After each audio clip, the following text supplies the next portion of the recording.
It was a Friday night, and I was home alone, savoring the rare peace and quiet. My parents were out of town for the weekend, leaving me with the whole house to myself. With the summer heat settling in, I decided to keep the windows open, letting the cool night breeze flow through the rooms.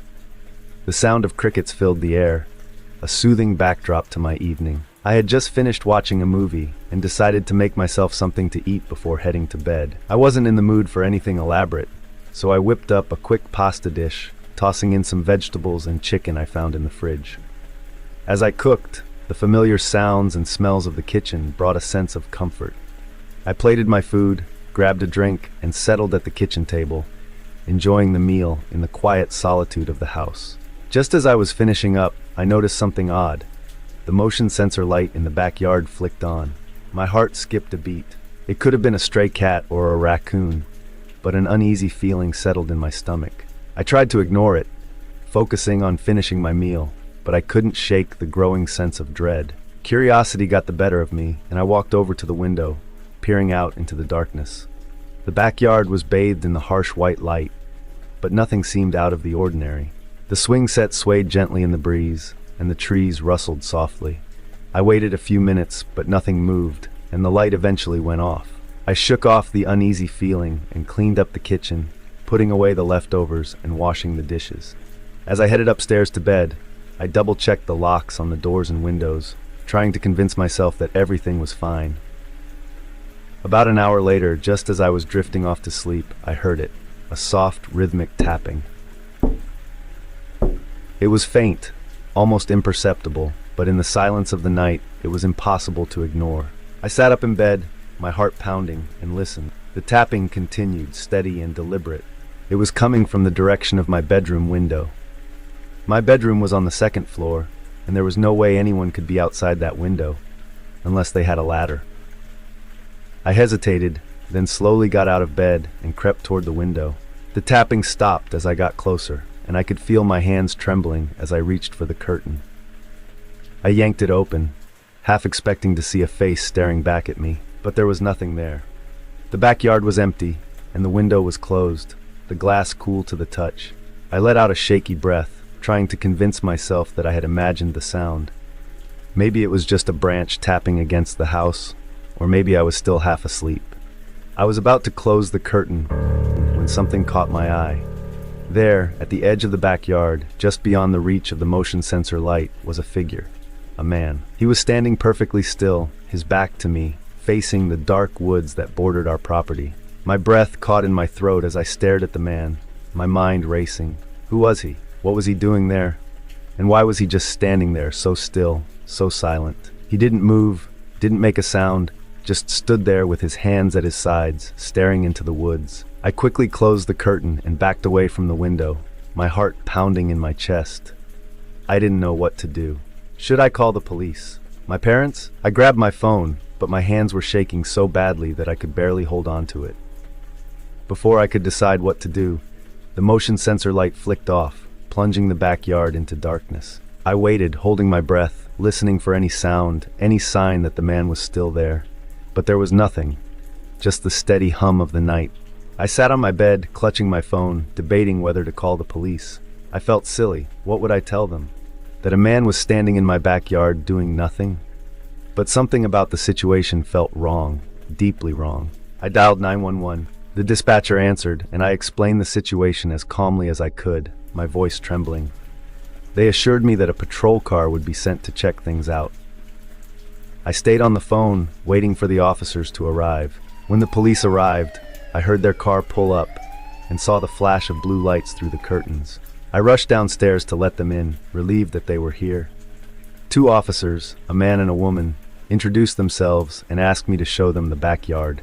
We walked out to the porch, and I pointed to the spot where I had seen the man.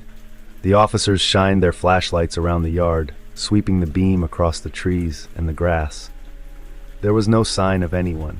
Just as I was starting to feel foolish, the female officer stopped, her light fixed on the ground near the edge of the porch. "We've got something," she said. I walked over to see what she had found. There, in the soft earth by the porch, was a single muddy footprint. It was large, too large to belong to anyone in my family, and it was facing the door, as if someone had been standing there watching me. waiting for me to come outside. The male officer looked at me, his expression serious. "You're sure you didn't see anyone leave?" I shook my head, my stomach churning with fear. I didn't see anything after the light went off." "We'll check the area and make sure it's clear," he said, nodding to his partner. The two officers walked around the perimeter of the yard, their flashlights cutting through the darkness.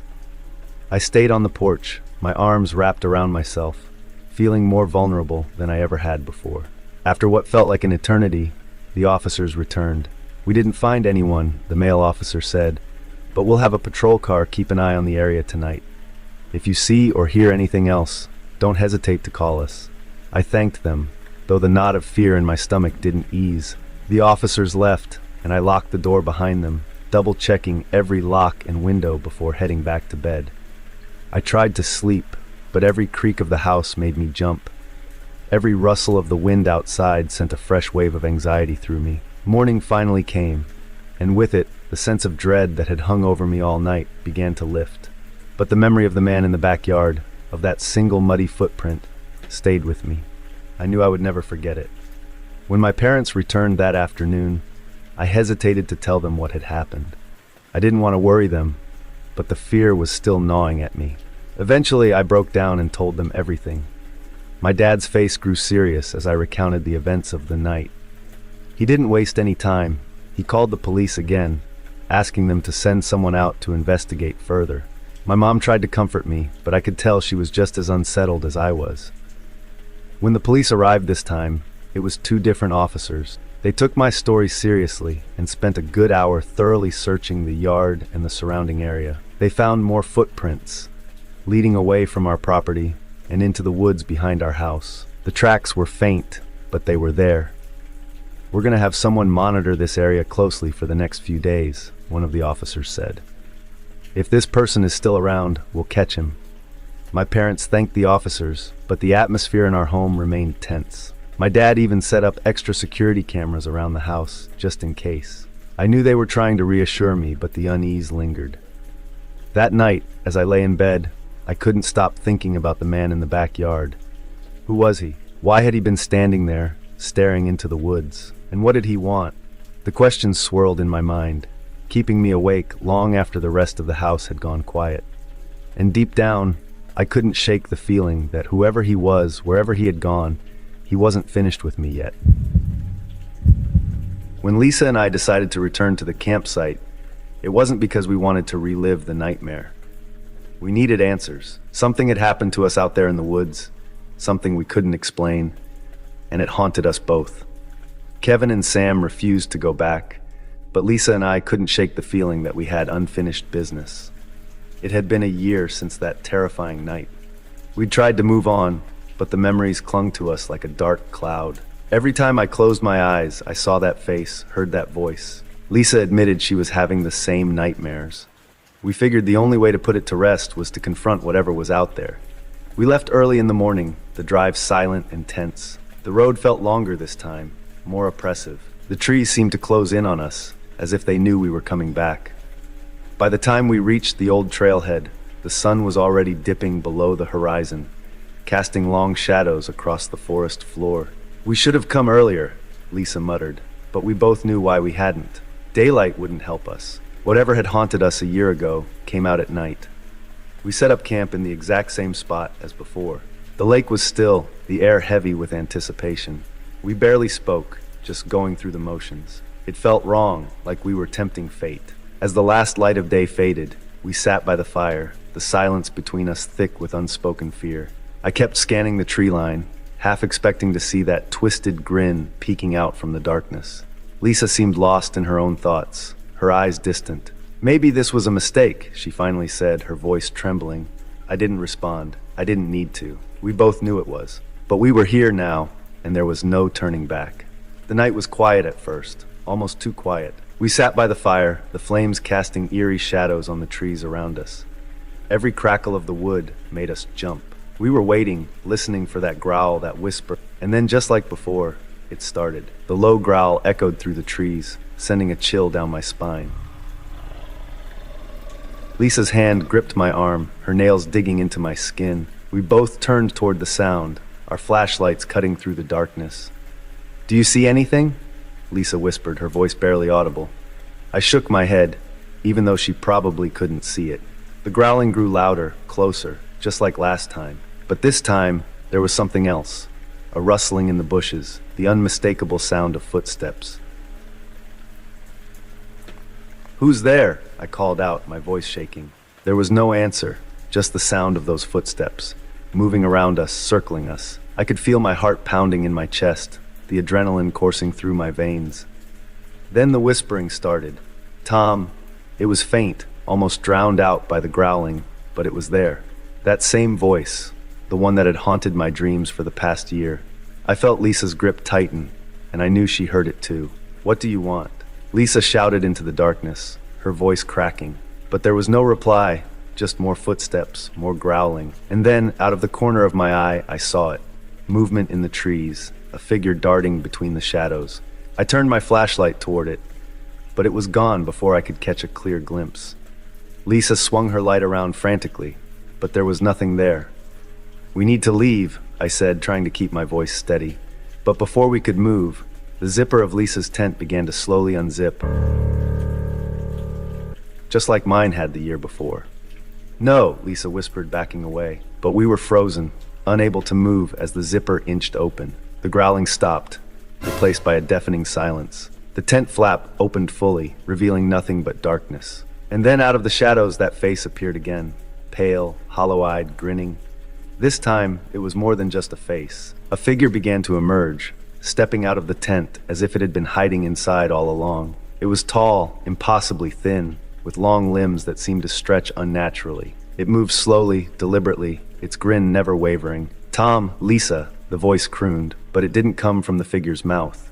It echoed all around us, as if the woods themselves were speaking. We didn't wait. Lisa and I turned and ran, leaving everything behind.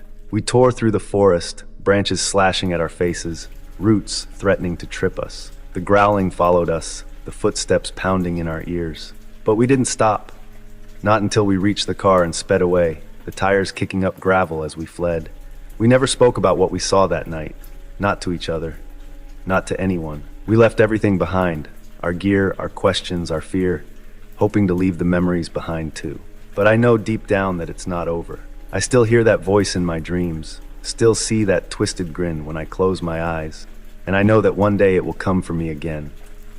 Maybe next time, I won't be so lucky.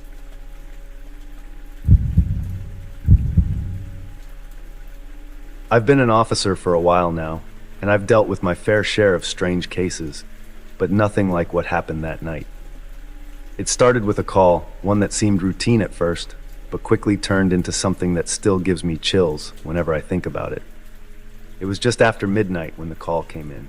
A man named Mr. Harris, who lived in a quiet neighborhood on the outskirts of town, reported seeing someone in his backyard. He described the figure as tall and shadowy, moving in and out of the darkness, almost like it was blending with the shadows themselves. Officer Daniels and I were dispatched to check it out. The neighborhood was the kind of place where people leave their doors unlocked, where everyone knows everyone. It didn't seem like the kind of place where something sinister would happen. When we arrived, Mr. Harris was visibly shaken. He met us at the door, his hands trembling as he led us around the side of the house to where he'd seen the figure. "I was just about to head to bed when I saw it," he said, his voice unsteady. "It was right there, near the tree line. At first, I thought it was a trick of the light, but then it started moving, closer to the house." We walked through his yard, our flashlights cutting through the darkness. Everything seemed normal at first. The grass was damp with dew, and the trees rustled quietly in the night breeze. But as we approached the edge of the yard, where the light from the house barely reached, I noticed something that made my skin crawl. There were footsteps in the grass, deep, clear impressions that led from the tree line toward the house. But they stopped abruptly halfway across the yard, as if the person had just vanished into thin air. Daniels and I exchanged a look, both of us feeling the same uneasy sensation. "No way they could have just disappeared," Daniels muttered. We followed the trail back to the trees, but there was nothing. No broken branches, no disturbed leaves, nothing to indicate where the figure had gone. Mr. Harris insisted he'd seen the figure walk right up to the house before it vanished. He even showed us the security footage from his home's CCTV cameras. As we watched the footage in his living room, the same chill from outside crept up my spine. The cameras had picked up the figure, a dark, shadowy shape moving toward the house. It was almost human in form, but something about it was off. The way it moved was unnatural, like it was gliding rather than walking.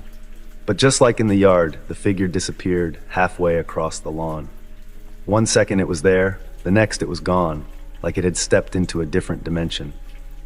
"We should check the cameras from the neighbors' houses too," I suggested, trying to keep my voice steady.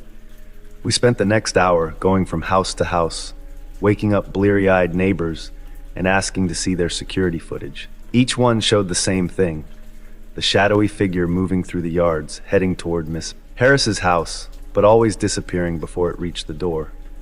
The odd thing was that in none of the footage could we make out any distinct features. The figure seemed to absorb the light around it, remaining just a dark silhouette, almost like it was made of the shadows themselves. As the night wore on, we became more frustrated and uneasy.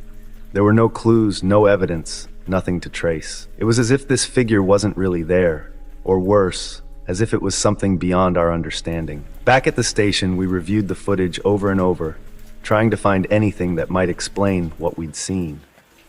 But every time the result was the same. No traces, no clues, just that unsettling shadow. Daniels and I were getting ready to wrap up when we heard something that made us both freeze. A sound, faint but unmistakable, footsteps echoing down the hallway outside the security room. We exchanged a glance, both of us reaching for our guns. We slowly moved toward the hallway, the sound of the footsteps growing louder, more deliberate. But when we rounded the corner, the hall was empty. The lights flickered overhead, casting long, eerie shadows on the walls. "Is someone there?" Daniels called out, his voice tense. But there was no response, just the sound of those footsteps, now coming from behind us. We spun around, but again the hallway was empty. The footsteps stopped as suddenly as they had started, leaving us in an oppressive silence. We checked the station's CCTV footage, and what we saw made our blood run cold. There, on the screen, was the same shadowy figure, moving through the hallways of the police station. It glided silently past the camera, its form dark and indistinct, before vanishing into thin air. We searched the station from top to bottom, but there was no sign of anyone. The doors were all locked, the windows secured. It was as if the figure had never been there at all. But we knew better. Whatever that thing was, it had followed us back. It had slipped through the cracks of reality, leaving no trace but its ominous presence. We never found out what it was, and to this day, I don't have an explanation. All I know is that some things are better left alone, hidden in the shadows where they belong. And sometimes those shadows follow you home.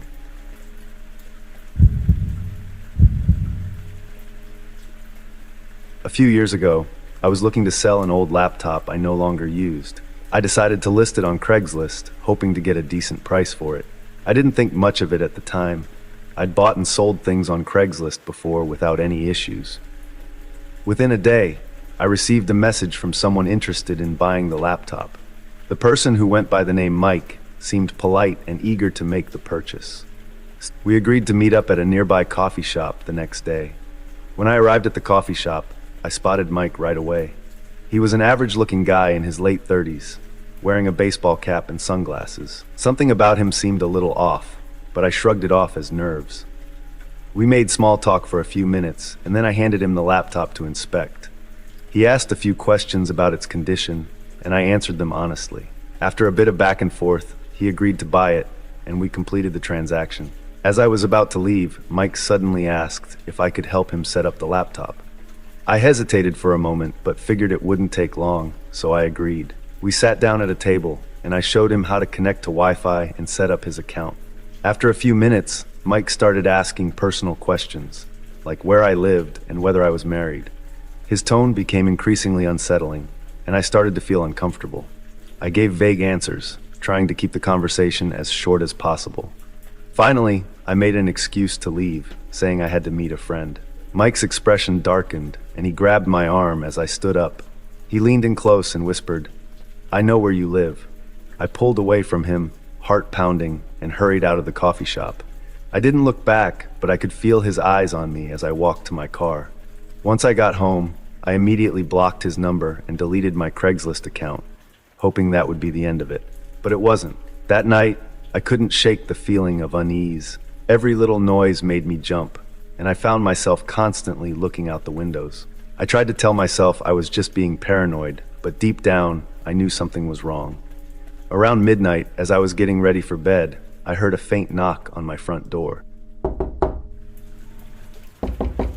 I froze, my heart racing. It was too late for visitors, and no one I knew would come by unannounced at this hour.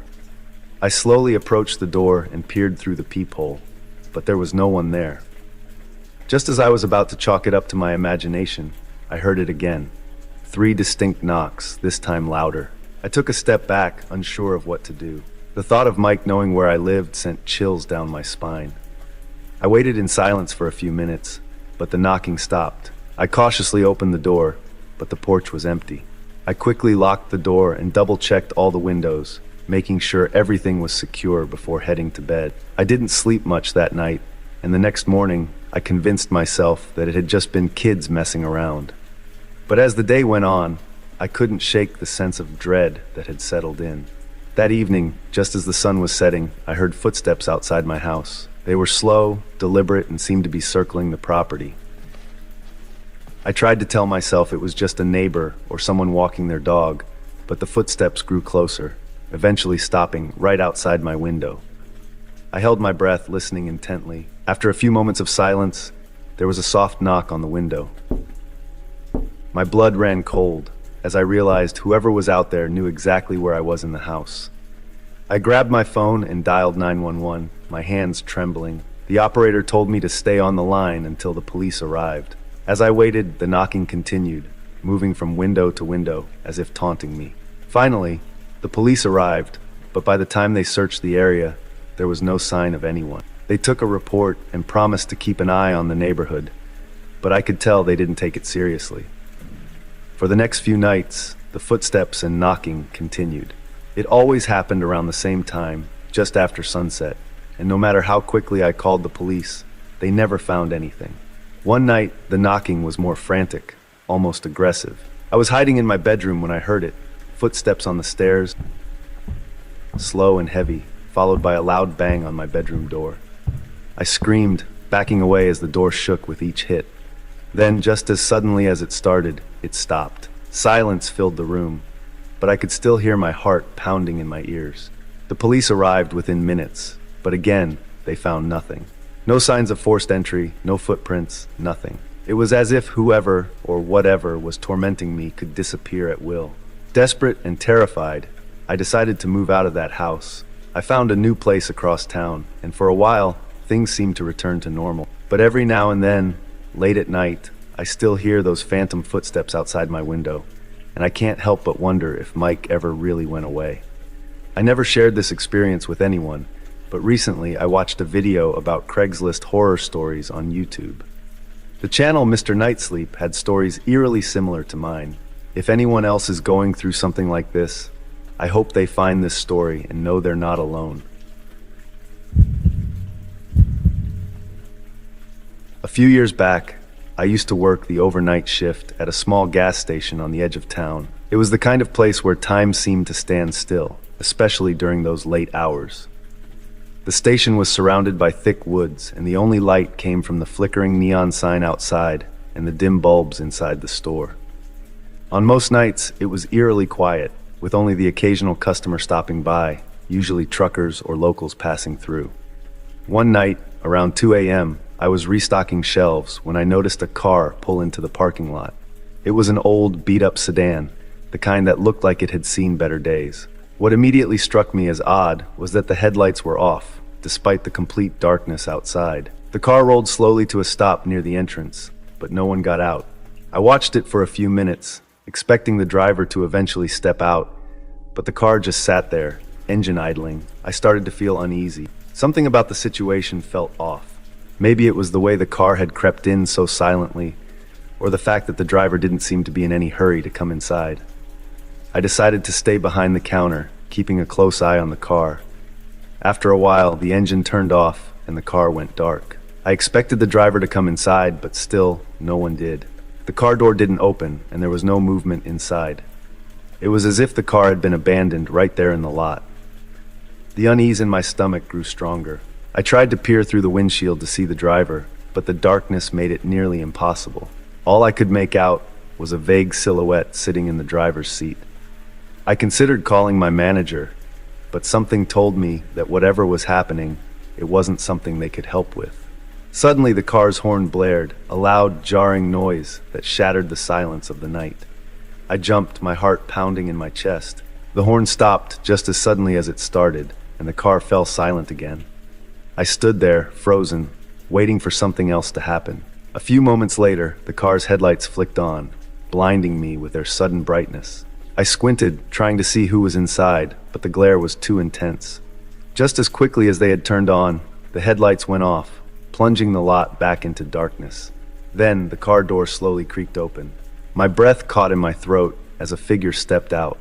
They moved unnaturally slow, almost as if they were struggling to walk. They were dressed in dark clothes, and though I couldn't make out any details, I could tell they were tall, with a strange hunched posture that made my skin crawl. The figure stood by the car for a moment, as if deciding what to do next, before slowly turning toward the store. Panic surged through me as they started to walk towards the entrance. My instincts screamed at me to lock the door, so I rushed over and did just that, bolting it shut with trembling hands. The figure reached the door and tried the handle, but it wouldn't budge. They stood there, staring at me through the glass. Though I couldn't see their face, I could feel their eyes on me, cold and menacing.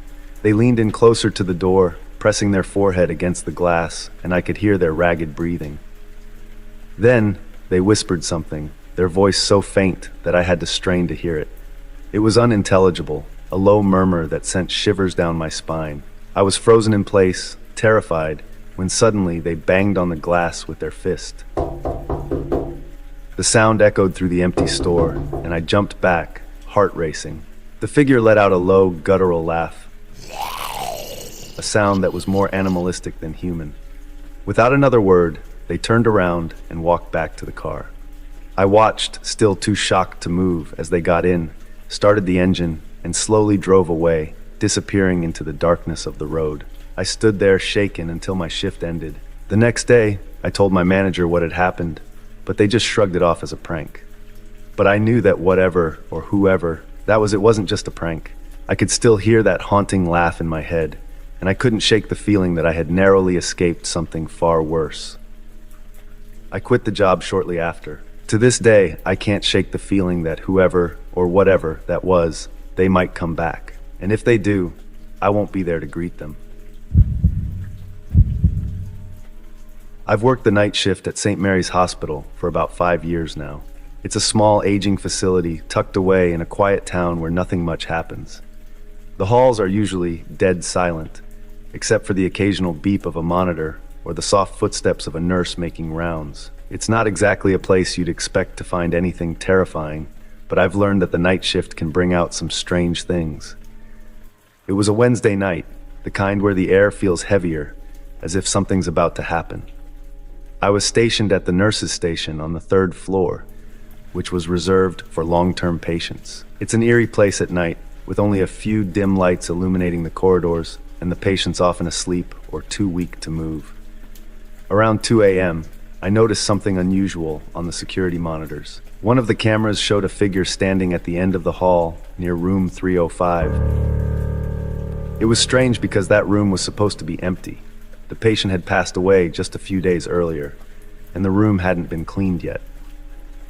I squinted at the screen, trying to make out more details, but the figure was just a dark silhouette, standing perfectly still. I figured it might be one of the night staff who wandered into the wrong area, so I grabbed my flashlight and decided to check it out. As I walked down the hall, the air felt colder, and my footsteps echoed unnervingly in the silence. When I reached the end of the hall, the figure was gone. I felt a chill run down my spine, but I told myself it was just my imagination. I shone my flashlight into room 305, but it was empty, just as it should be. I was about to turn around when I heard a faint whisper. It was so soft I could barely make it out, but it was coming from the room. I stepped inside, feeling the hairs on the back of my neck stand up. The whispering grew louder, but I couldn't make out what it was saying. It seemed to be coming from all directions at once, echoing off the walls. I backed out of the room quickly and practically ran back to the nurse's station. I checked the monitor again, but the figure was nowhere to be seen. I tried to shake it off, telling myself it was just the fatigue playing tricks on my mind. But the night was far from over.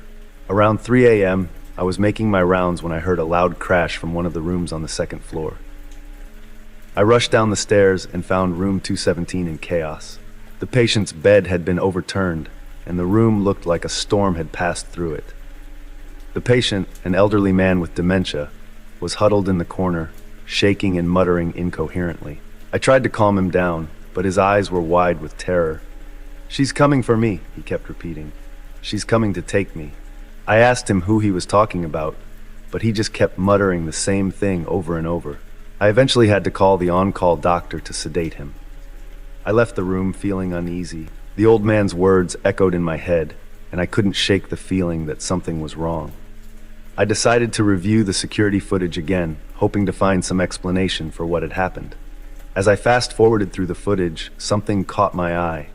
Around the time the crash occurred, a shadowy figure appeared in the hallway outside room 217. It wasn't clear enough to make out any details, but it was the same figure I'd seen earlier on the third floor.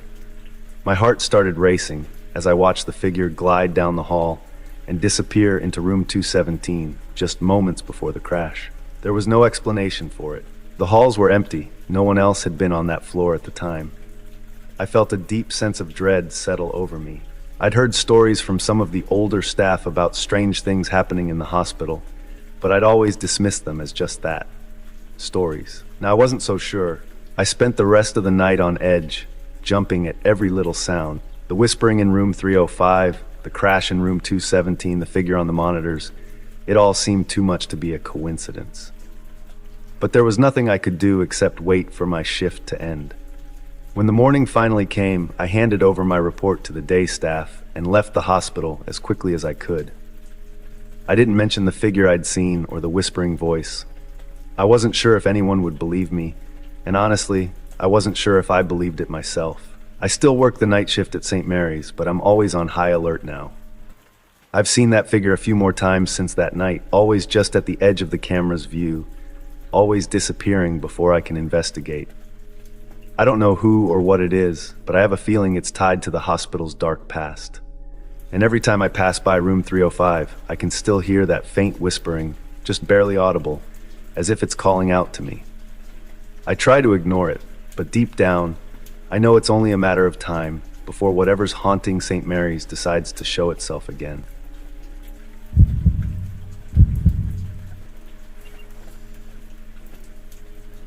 It was supposed to be a quick drive, just a late-night road trip to clear my head. I had done this route 100 times before, from my parents' place back to my apartment. A straight shot down a lonely stretch of highway with nothing but trees on either side. The kind of road where you could drive for miles without seeing another car. My name is Harris, and I'm 28 years old. I've always enjoyed the solitude of night drives, where the world feels a little more peaceful, and the road is yours alone. But that night was different. That night, the road wasn't as empty as I thought. It was just after midnight when I left my parents' house. The sky was a deep black, the kind where even the stars seemed to vanish, and the moon was just a faint sliver hanging in the darkness. The only light came from my headlights cutting through the void ahead.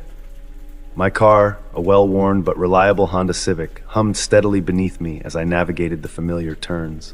The first hour passed without incident. I had the radio on low, just enough to keep me company, but not so loud that I couldn't hear the road beneath my tires. The night was still, almost unnervingly so, and the road stretched on endlessly before me. I was about halfway through my journey when I noticed something strange. Up ahead, just on the edge of my high beams, I saw a figure standing on the side of the road. It was a man, dressed in what looked like old, worn-out clothes, with a hat pulled low over his face.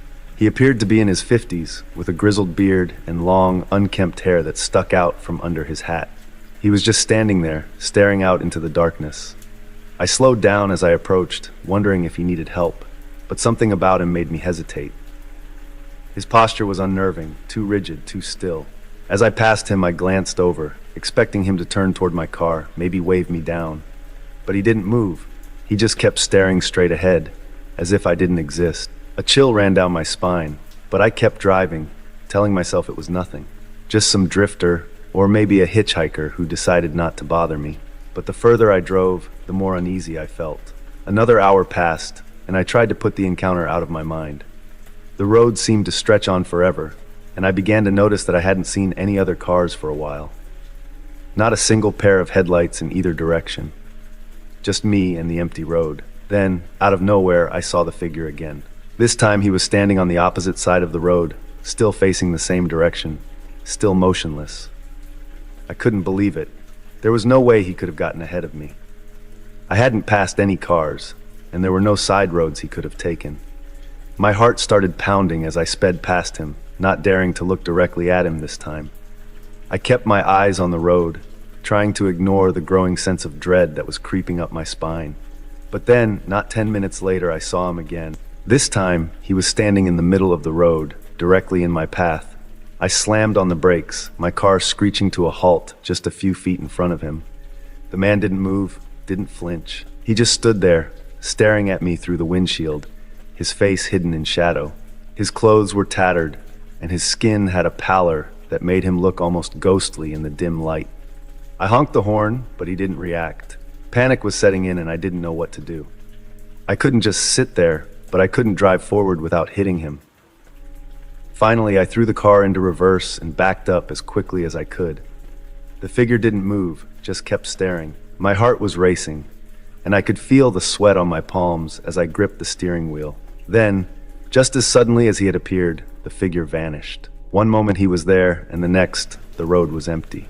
I blinked, thinking my eyes were playing tricks on me, but he was gone. I didn't wait to see if he'd reappear. I floored the gas pedal and sped down the highway, not caring about the speed limit, just wanting to get as far away from that spot as possible. The rest of the drive was a blur. The road, which I knew like the back of my hand, now felt unfamiliar, almost sinister. The trees seemed to close in around me, and every shadow felt like it was watching. I don't remember much, except the overwhelming sense of relief when I finally saw the lights of the city in the distance. I didn't slow down until I was safely inside the city limits, surrounded by other cars and streetlights. When I finally pulled into my apartment's parking lot, my hands were still shaking.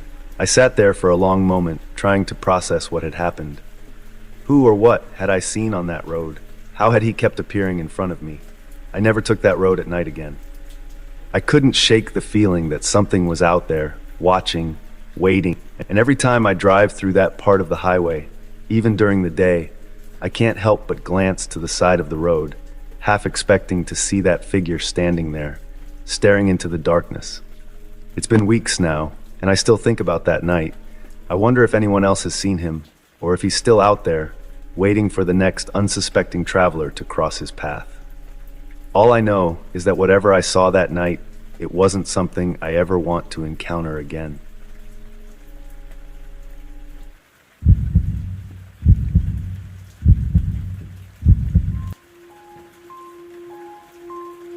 I've always been the kind of person who thrives in the outdoors. Growing up, I spent more time in the woods behind our house than I did inside. My dad used to joke that I was part mountain man, and honestly, I took it as a compliment. As an adult, that love for nature only grew stronger. Hiking, camping, fishing, I'm all about it. There's something about being out in the wild, far from civilization, that feels like hitting a reset button. No stress, no noise, just me and the elements. Last fall, I had some time off work and decided to take advantage of it with a solo camping trip. I'd found this remote spot online, deep in a national forest, miles from the nearest town. It was one of those places where you have to drive for hours on gravel roads, then hike another few miles just to reach the trailhead. No cell service, no people, just me and nature. Perfect, or so I thought. I left early on a Thursday morning, excited for a few days of solitude. The drive was uneventful, the kind of long, winding road that forces you to relax because there's nothing else to do but follow the turns. I reached the trailhead around noon and spent the next few hours hiking deeper into the forest. The trees were dense, the kind that block out most of the sunlight even in the middle of the day. But that didn't bother me. I was in my element. By late afternoon, I'd found a great spot near a small stream to set up camp. The place was perfect. Flat ground, plenty of trees for cover, and the gentle sound of running water to lull me to sleep. I pitched my tent, gathered some firewood, and settled in for the evening. That first night was everything I'd hoped for. I sat by the fire, cooked a simple meal, and just enjoyed the silence, the kind you only find in places far removed from the chaos of daily life. The first 2 days were blissful. I spent my time exploring the area, hiking, and just soaking in the peace that comes from being so utterly alone in nature. At night, I'd sit by the fire, watching the flames dance while the stars twinkled overhead.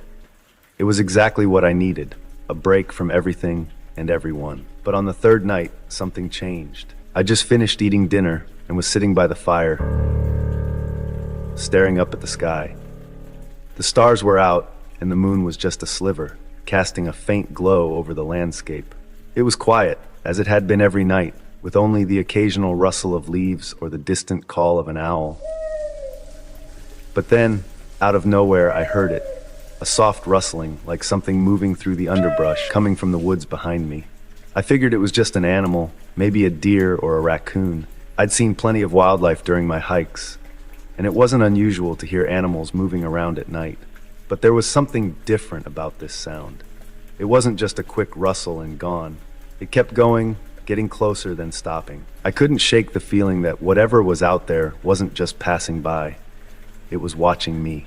I shone my flashlight into the trees, but all I saw were shadows. The beam of light barely cut through the darkness, illuminating only the nearest trunks before being swallowed up by the night. I tried to brush it off, telling myself it was just my imagination playing tricks on me. But the feeling of being watched only grew stronger. I decided to call it a night and headed into my tent, hoping that some sleep would help me shake the unease. But as I lay there in my sleeping bag listening to the sounds of the night, the rustling started again. Louder this time, closer. It was like something was moving around my campsite, circling the tent.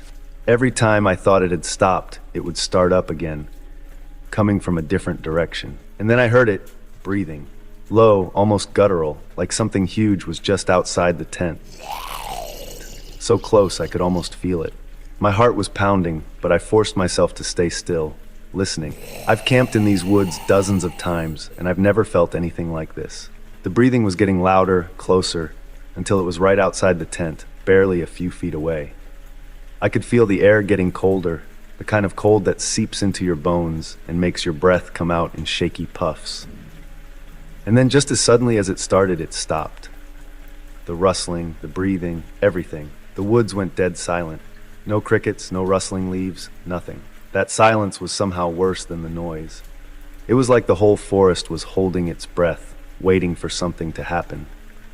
I lay there, frozen, too scared to even unzip the tent and look outside. I didn't sleep that night. I just lay there, staring at the ceiling of the tent, clutching my knife and waiting for the first light of dawn.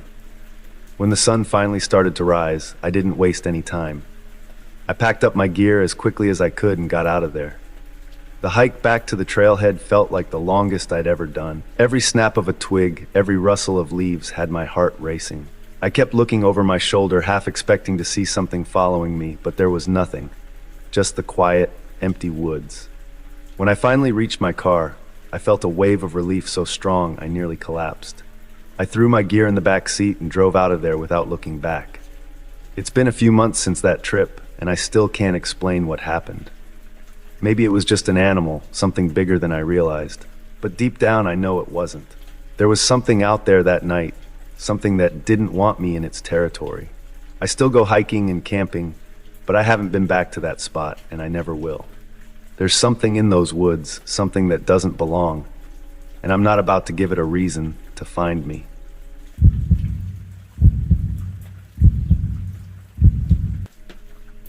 After weeks of nonstop work and endless late nights at the office, I needed to escape. My job had been grinding me down, and I couldn't remember the last time I'd had a full night's sleep.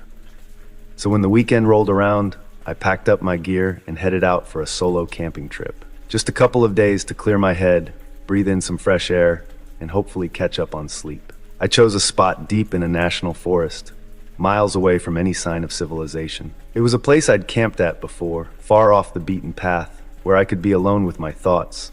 Or, more accurately, where I could escape them. The idea was to disconnect completely. No phone, no emails, just the quiet of the woods to help me unwind. The drive up was uneventful, just a few hours of winding roads through dense forests. By the time I reached the trailhead, I was already feeling a bit more relaxed. I grabbed my pack and started the hike to my usual campsite, a clearing near a stream, surrounded by tall pines.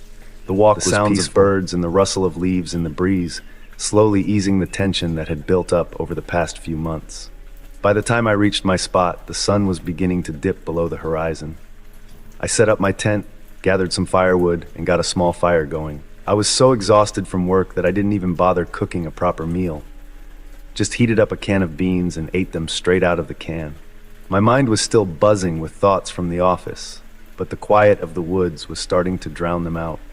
As night fell, I sat by the fire, staring into the flames, trying to let go of the stress that had been eating at me. But the more I tried to relax, the more I felt this gnawing sense of unease. The woods, usually full of the sounds of nightlife, were dead silent. No chirping crickets, no rustling leaves, just an oppressive stillness that set my nerves on edge. I tried to ignore it, chalking it up to my overworked mind playing tricks on me. I figured I was just exhausted, and everything would feel better after a good night's sleep. So I doused the fire, crawled into my tent, and lay down, hoping to drift off quickly. But sleep wouldn't come. I lay there for what felt like hours, my mind racing with thoughts of deadlines and unfinished projects. And then, just as I was finally starting to doze off, I heard it, a faint rustling sound just outside the tent. It was soft at first, like something small moving through the underbrush, but as I listened, it grew louder, more deliberate, like someone or something was circling the campsite. I sat up, my heart pounding, and grabbed my flashlight. I shone it outside the tent, sweeping the beam across the trees, but I couldn't see anything. The sound stopped as soon as the light hit the woods. I tried to tell myself it was just an animal, maybe a deer or a raccoon, but something about it felt off. It wasn't the kind of noise you expect from an animal. It was too controlled, too deliberate. I lay back down, trying to calm myself, but the sound started up again, this time closer. It circled the tent, slow and methodical, as if whatever was out there was testing me. My exhaustion had given way to pure fear, and I was too tired and too scared to do anything but listen. Every nerve in my body was on edge, waiting for something to happen, for the next sound, the next movement. Then the rustling stopped, right outside the tent. I could see a shadow through the thin fabric, just standing there. My heart skipped a beat, and I froze, barely breathing. I didn't know what to do. My knife was in my pack, but I didn't dare reach for it. I just sat there paralyzed, waiting for something to happen. After what felt like an eternity, the shadow moved away, and the rustling sound faded into the distance. I stayed awake the rest of the night, gripping my flashlight, every small sound making me jump. The woods stayed eerily silent, no signs of life, just the occasional rustle that made my heart race. As soon as the first light of dawn filtered through the trees, I packed up my gear and got out of there. I didn't even bother with breakfast. I just wanted to be as far away from that place as possible. The whole drive back, I kept looking over my shoulder, half expecting to see something following me. But there was nothing, just the empty road and the distant memory of those footsteps. I haven't gone camping since. Maybe I was just overworked, my mind playing tricks on me from the stress and exhaustion. But deep down, I know that whatever was out there that night wasn't just in my head. It was real, and it was watching me, and I'm not about to give it another chance to find me.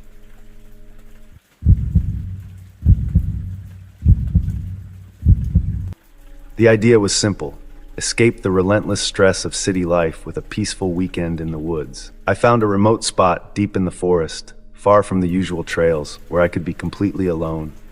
The drive out was calming, and when I arrived, the setting was perfect. A small clearing surrounded by towering trees with a bubbling creek nearby. It felt like the kind of place where all your worries could melt away. I spent the day setting up camp, pitching my tent near the creek, and gathering firewood. The weather was ideal, with a cool breeze and clear skies. I even managed to catch a few fish, which I cooked over the fire as the sun began to set. As night fell, the sky transformed into a blanket of stars, more than I'd ever seen back in the city. It was exactly what I needed, until the unease set in. It started as a subtle feeling, a sense that something was off. The forest, which had been peaceful and inviting during the day, now felt different under the cover of darkness. The trees seemed to close in, their branches casting strange, twisted shadows in the firelight. I tried to brush it off, telling myself it was just the unfamiliarity of being alone in the wilderness. Then came the sounds. At first, it was just a faint rustling in the bushes, too quiet to be anything significant. I ignored it, assuming it was just a small animal. But soon I heard footsteps. They were slow, deliberate, and heavy, moving in a circle around my campsite. I stood up, my heart beginning to race, and grabbed my flashlight. I shone the beam into the darkness, but it only revealed more trees and shadows. I called out, "Hello? Is someone there?" but was met with nothing but silence. The footsteps continued, growing closer with each passing minute. The hairs on the back of my neck stood up as I backed toward my tent, trying to convince myself it was all in my head. But the fear was real, gnawing at my nerves. I knew I should leave, but something kept me rooted to the spot, waiting for the unknown to reveal itself. Finally, the footsteps stopped and an eerie stillness settled over the forest. The only sounds were the crackling of the dying fire and my own ragged breathing. I tried to sit down to calm myself, but the fear was overwhelming. I decided to crawl into my tent, thinking I might feel safer inside, but the tension only grew. I lay there, clutching my flashlight, listening to every creak and snap outside, waiting for something to happen. At some point, I must have drifted off to sleep, but I was jolted awake by a new sound. A soft, deliberate scraping, like something sharp being dragged along the side of my tent. My blood ran cold as I froze, listening to the sound move slowly around the tent. It was deliberate, almost methodical, as if whatever was outside knew I was inside and was toying with me. Panic set in. I knew I couldn't stay there any longer. I checked the time, 3 a.m. There was no way I was waiting for morning. Moving as quietly as possible, I slipped out of my sleeping bag and began to pack up. My hands were trembling so badly it took me several tries to close my backpack. The scraping sound seemed to fade away, giving me a window to escape. I unzipped the tent just enough to slip out, praying that whatever was out there wouldn't notice. The cold night air hit me as I hurried to dismantle my tent. Every sound was magnified in the silence, but I managed to stuff everything into my car. I jumped into the driver's seat, my heart pounding as I fumbled with the keys. The engine roared to life, and I sped down the dirt road, glancing in the rearview mirror, expecting to see something following me. But there was nothing, just the empty road disappearing into the darkness. I didn't stop driving until I reached the highway, where the familiar sight of streetlights and passing cars finally brought some relief. I drove straight home, not stopping until I was safe inside my apartment. It wasn't until later, after I'd managed to catch a few hours of sleep, that I noticed the tent. The tent I'd hastily stuffed into my trunk had been slashed open. A long clean cut ran down one side, as if made by a sharp blade. I still don't know what was out there in those woods that night, and I don't want to find out. But one thing's for sure, I won't be camping alone again.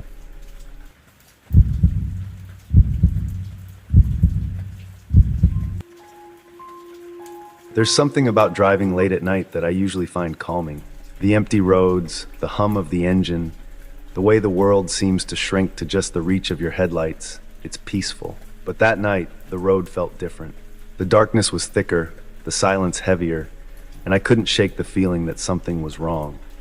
My name is Lucas, and I was on my way back from a friend's wedding, driving through a stretch of country road that seemed to go on forever.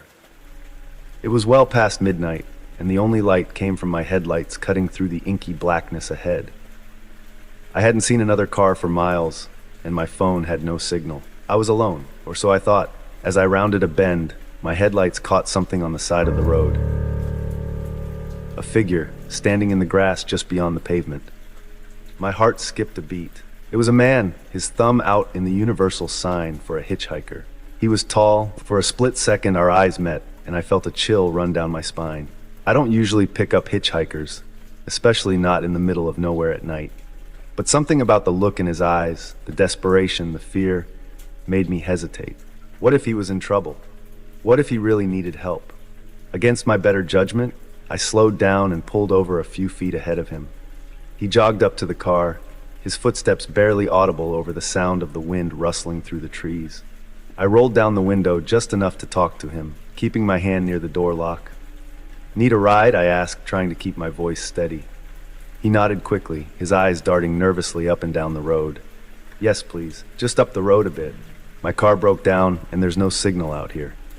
I hesitated for a moment longer, then unlocked the passenger door. He climbed in, shutting the door a little too forcefully, and I could feel the tension radiating off him. He glanced back at the road as I started driving again, as if expecting to see something or someone following us.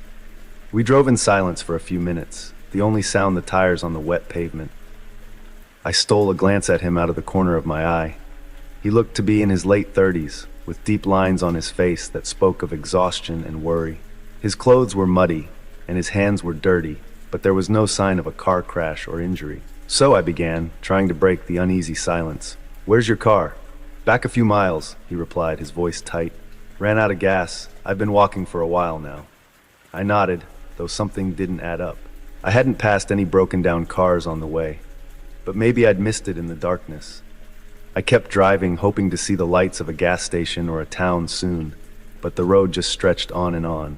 After a few more minutes, he suddenly spoke again, his voice low and urgent. "You should probably keep driving. Don't stop for anything." I frowned. "What do you mean?" He didn't answer right away, just kept staring straight ahead, his knuckles white as he gripped the seat. Finally, he spoke, almost in a whisper. "There's something on this road. Something not human. It hunts people who travel alone at night. If you see anything at all, you just keep driving." A cold dread settled in my stomach. "Are you messing with me?" His eyes met mine, and I saw the terror in them. "I wish I was. I've seen it before. That's why I was walking. I saw it again tonight." I didn't know what to say. My mind was racing, trying to process his words. Was he crazy, or was he telling the truth? Either way, I didn't want to find out. I pressed down on the gas pedal, speeding up just a little, my hands tightening on the wheel. The minutes ticked by, and the road remained empty. But the further we drove, the more oppressive the darkness became. It was like the night itself was closing in on us, squeezing the breath from my lungs. I kept my eyes on the road, not daring to look anywhere else, afraid of what I might see. Then out of the corner of my eye, I saw movement. Something darted across the road, just at the edge of my headlights. It was quick, too quick for me to make out any details, but it was there. My heart leaped into my throat, and I instinctively pressed harder on the gas. "Don't stop," the hitchhiker whispered, his voice trembling. "Whatever you do, don't stop." I didn't plan to. My foot was practically glued to the pedal now, the car speeding down the narrow road. But as we rounded another bend, the headlights caught something that made my blood run cold. A figure standing in the middle of the road. It looked human at first glance, but there was something off. Its limbs were too long, its posture unnatural, and its eyes glowed in the darkness, reflecting the light like an animal's. It stood perfectly still, watching us approach. I swerved to avoid it, the car skidding slightly on the wet pavement. I kept driving, my breath coming in shallow gasps. I didn't dare look back, didn't dare check if it was still there. I just kept going, praying that the road would lead to safety. Beside me, the hitchhiker was silent, his face pale and drawn. He didn't say anything, but I could tell he was just as terrified as I was. Finally, after what felt like an eternity, I saw the lights of a small town up ahead. Relief flooded through me, and I slowed down as we approached. I pulled into a gas station, my hands shaking as I turned off the engine. The hitchhiker exhaled a long, shaky breath. "Thank you," he said quietly. "You saved my life."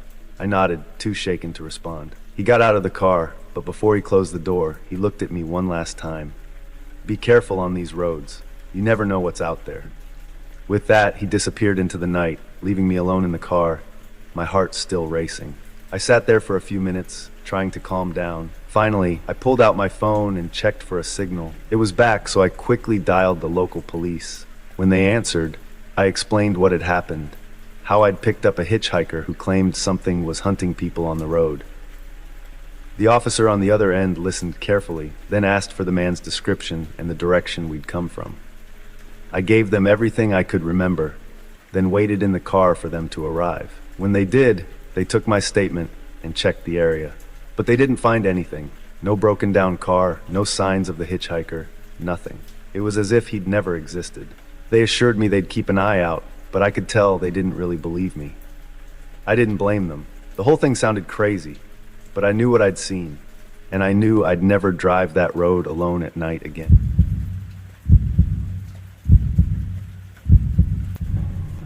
I've always enjoyed late-night drives, the kind where the road stretches out endlessly and the world around you is quiet and still. And I've taken more road trips than I can count, but there was one that still haunts me. I was driving through a remote part of Nevada, the kind of place where the only light comes from the moon and the stars. It was just after midnight, and the road was empty, with nothing but the open desert on either side. My plan was to drive through the night and reach my destination by morning. Everything was going smoothly until my GPS started acting up. The screen flickered, and the route I'd been following disappeared, replaced by a single direction: turn right in 1 mile. I knew the road well enough to know there wasn't supposed to be a turn coming up, but the GPS insisted. As I approached the mile marker, I saw it, a narrow dirt road branching off to the right. It wasn't marked, no signs, nothing to indicate where it led. I should have ignored it, but curiosity got the better of me. I slowed down and made the turn, the tires of my car crunching on the gravel. The road was rough, kicking up dust that clouded my headlights. It twisted and turned in ways that didn't match the flat landscape. It felt like the road was leading me deeper into the desert, away from everything. After what felt like hours, I saw something up ahead, a structure in the distance. As I got closer, it became clear that it was an old gas station, the kind you see in horror movies, long abandoned, with broken windows and a rusted-out sign that creaked in the wind. My heart pounded in my chest as I pulled up to it, unsure of why I even stopped. I turned off the engine and sat there, the only sound the ticking of the cooling engine and the wind howling through the desert. The station looked like it hadn't seen a customer in decades, the pumps covered in dust, the windows boarded up. But then I noticed something that sent a shiver down my spine. One of the pumps was still ticking, as if it had just been used. The numbers on the display slowly climbed, but no fuel was coming out. My gut told me to leave, but before I could turn the key, my headlights flickered and went out. I was plunged into darkness. I fumbled for the ignition, but the car wouldn't start. Panic set in. I looked out the window, and that's when I saw them. Figures, standing in the shadows just beyond the reach of my dimmed headlights. At first they were just shapes, indistinct in the darkness. But as my eyes adjusted, I could see them more clearly. Men, or at least they looked like men, but something was off. They were too still, too quiet, like they were waiting for something. I locked the doors and grabbed my phone, but there was no signal. The figures didn't move, just stood there, watching. My mind raced, trying to figure out what to do.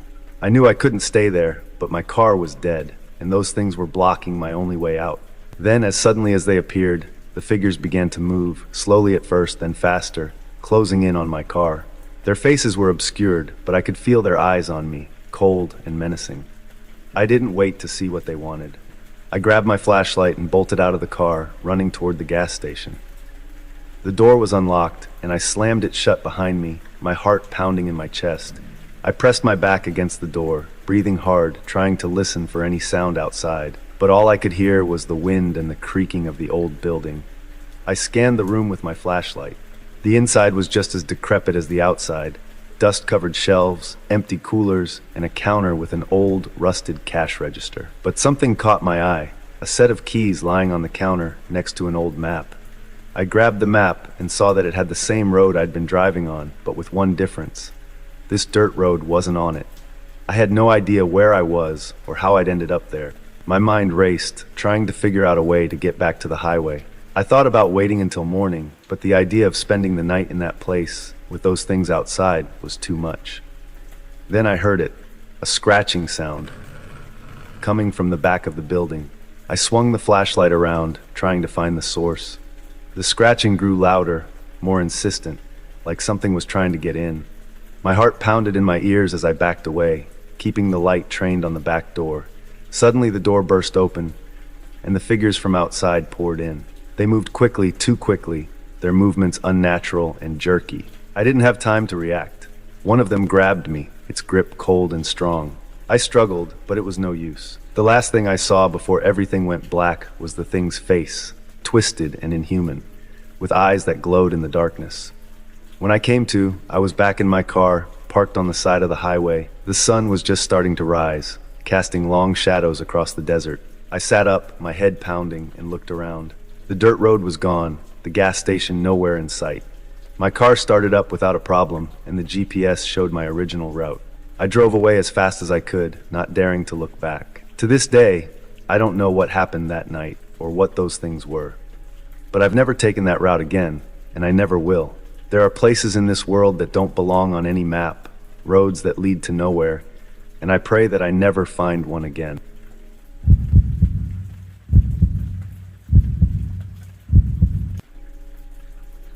It was supposed to be a simple drive, one I'd made countless times before. Just a straight shot down the highway, a few back roads, and I'd be home by midnight. But something about that night felt off from the start. Maybe it was the storm that had rolled in out of nowhere, or the eerie silence on the usually busy highway. I don't know, but if I'd known what was coming, I'd never have taken that road. My name is Rock, and I was driving alone, heading back to my hometown after visiting my parents. The rain was coming down in sheets, making it hard to see more than a few feet in front of me. My headlights barely cut through the darkness, and the wipers were working overtime. I should have pulled over, but I was eager to get home. About an hour into the drive, I noticed something strange.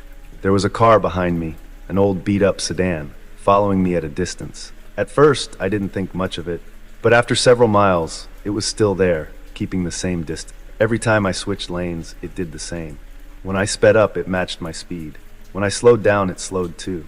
It was as if the driver was toying with me. I tried to convince myself it was just a coincidence, but my nerves were starting to get the better of me. The rain had only gotten worse, and the road was becoming more treacherous. I decided to take the next exit and get off the highway. Maybe the car would keep going, and I'd lose it.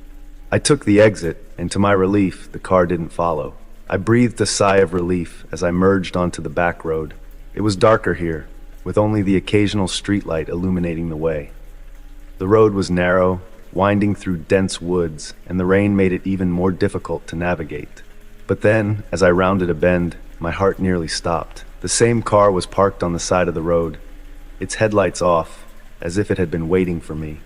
I didn't see anyone inside, but I wasn't about to stop. I floored the gas pedal and sped past, my mind racing. How had they gotten there so fast? Had they somehow known I'd take this road?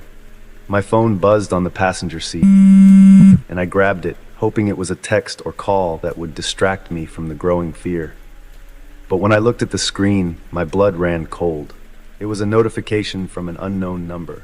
The message was short, just a few words, but it chilled me to the bone. You can't run from us.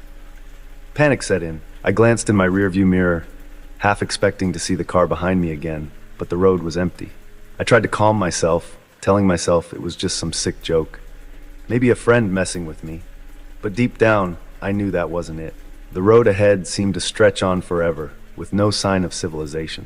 The rain pounded against the car, and the wind howled through the trees. I could barely see where I was going, but I didn't dare slow down. I just wanted to get home, to feel safe again. Then, out of nowhere, my headlights caught something in the middle of the road. A figure standing completely still, facing my car. I slammed on the brakes, the tires screeching as the car skidded to a stop. The figure didn't move. It just stood there, drenched in rain, staring at me. I couldn't make out any features, just a dark silhouette. My hands were shaking as I gripped the steering wheel, unsure of what to do. I wasn't about to get out of the car, but I couldn't just sit there either. Slowly, I eased my foot off the brake, inching the car forward. The figure remained motionless, and as I got closer, I realized something was off. The person, or whatever it was, seemed unnaturally tall, with elongated limbs that didn't look right. My heart was pounding in my chest, and every instinct told me to turn around, but the narrow road made it impossible. Suddenly, the figure dropped to all fours and scurried off into the woods, moving with a speed and agility that no human should have. I didn't stick around to see where it went. Then, out of nowhere, I hit the gas and sped down the road, my mind racing as I tried to make sense of what I'd just seen. The rain was letting up, but the road seemed even darker now. I kept checking my mirrors, half expecting the figure to reappear, but there was nothing. I was almost home, just a few more miles, but it felt like an eternity. Finally, I saw the familiar lights of my town in the distance. I've never been so relieved in my life. I pulled into my driveway, not bothering to park properly, and rushed inside, locking the door behind me. But even as I stood in the safety of my own home, I couldn't shake the feeling that I wasn't alone. My phone buzzed again, and I hesitated before looking at it. It was another message from the same unknown number. You can't hide. I couldn't take it anymore. I grabbed my phone, opened the door slightly to peek outside, and called the police.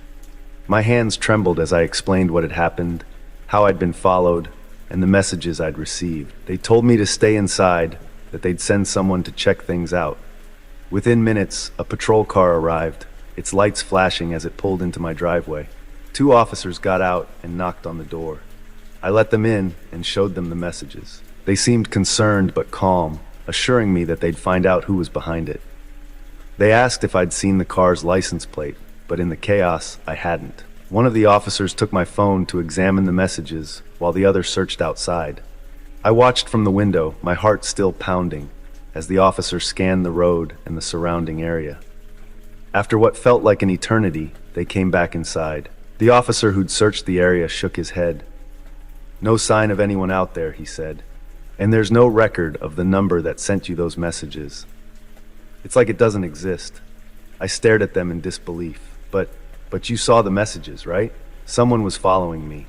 I saw them. The officer holding my phone nodded.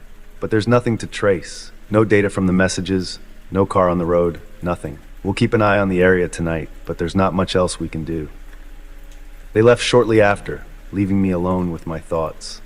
I locked every door and window, double-checked them all, and sat on the couch, my phone clutched in my hand. I kept staring at the screen, waiting for another message, but it never came. I don't know who or what was out there that night, but the messages, the figure on the road, it all still haunts me. And the fact that the police couldn't find anything, no trace of anyone or anything, makes it even worse.